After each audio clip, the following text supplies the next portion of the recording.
And so I'll never forget the day I went into sentencing there in Grand Rapids. I walked in there. I was handcuffed. I had my jail greens on. I pled guilty to armed bank robbery. And the judge looked at me and he said, "Young man, I would love to just treat this as some kind of juvenile prank. I would love to just say that, this is some young, stupid thing that you've done and just, let you go, but I can't do that.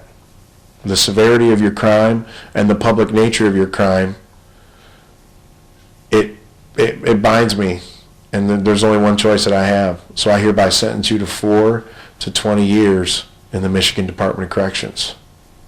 4 to 20 years. That meant the next 4 years of my life, or potentially more, would be spent in prison in the Michigan Department of Corrections.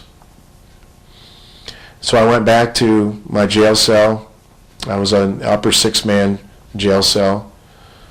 And we were in there doing crazy stuff, like we would make these burritos. We'd take Frito chips and crunch them up and squirt some cheese in there and cut up these little meat sticks and put them in there and a little bit of water and compress them really hard and let them sit there like that for like a half hour and pull it out, and it'd be like this little burrito. That would be our snack.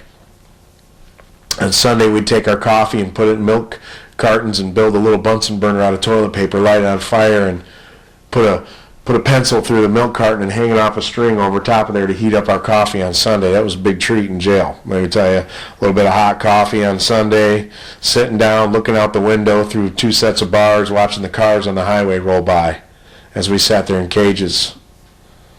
That was my life for 6 months.